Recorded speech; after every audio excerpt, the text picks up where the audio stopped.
Hello à tous. Dans la vidéo précédente, je vous ai montré la différence entre un assistant IA et un agent IA avec notre exemple de gestion d'email. Donc je vous invite à aller voir la vidéo qui est très rapide, 5 petites minutes, si vous ne l'avez pas vue. Aujourd'hui, on va plonger un peu plus dans le concret. Donc, je vais vous montrer les 5 patterns qui font qu'un agent IA fonctionne vraiment en production. Et donc on va essayer de voir ce qui marche réellement. Donc le petit rappel sur ce qu'est un agent IA dans le cadre de notre agent email, il est capable de gérer les emails de manière autonome. Donc en fait, ce qui fait sa réelle différence, c'est qu'il peut prendre des initiatives par lui-même. Alors le premier pattern, c'est le chaînage de prompt. Donc c'est la base, de tout en fait. Donc si on imagine que notre agent reçoit un email, au lieu de tout faire d'un coup, il va premièrement analyser l'intention de l'email, donc il va comprendre ce qu'il y a dedans, son contenu. Ensuite, il va générer une réponse appropriée et ensuite, il va, par exemple, vérifier la réponse. Donc c'est un contrôle qualité, en fait, de la réponse, qu'il vient de générer. Ça, c'est un exemple de chaînage de prompt, donc 3 tâches, séparées les unes à la suite des autres. Mais bien sûr, on peut faire différents chaînages de prompt. Donc ça, c'est vraiment un premier pattern qui fonctionne extrêmement bien. Et on peut passer au second. Le second pattern, ça va être le routage. Donc c'est un petit peu un aiguilleur en fait pour vos emails dans l'exemple d'un agent email. Donc par exemple, lorsqu'un agent reçoit un email, il va pouvoir analyser le contenu, encore une fois, et ensuite il va pouvoir le router, le rediriger vers le bon service.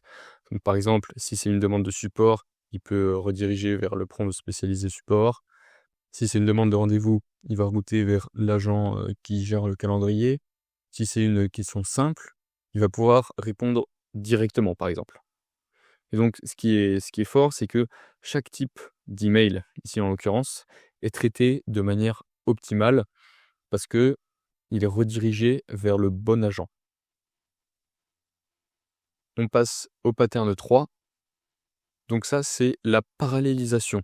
Donc c'est faire plusieurs tâches en même temps. C'est pas forcément en même temps dans la réalité, mais c'est surtout que chaque tâche ne va pas attendre le résultat de la précédente ou n'a pas besoin du résultat des autres tâches pour être exécutée.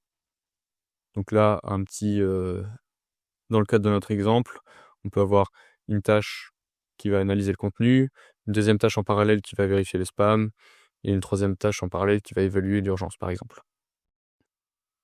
Le quatrième pattern, ça va être l'orchestrateur workers. Donc, c'est un peu comme si on s'imagine un chef d'orchestre qui va coordonner tous ses musiciens. Donc, en l'occurrence, ici, nos musiciens sont différents agents, donc des sous-agents. Donc, pour notre agent email, l'orchestrateur décide de la stratégie globale et les workers, les sous-agents, s'occupent des tâches spécifiques.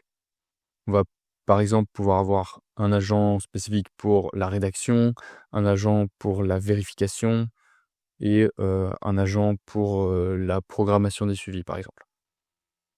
Donc le principe, encore une fois, c'est avoir un orchestrateur qui va gérer de manière globale la stratégie et pouvoir rediriger.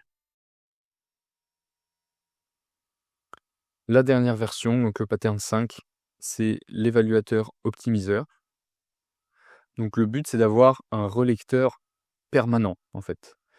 Donc par exemple, on va avoir la création d'une réponse initiale pour répondre à un mail. Deuxièmement, on va avoir une évaluation donc de cette réponse qui va reprendre ce qu'on vient de créer et voir si c'est bien en fait.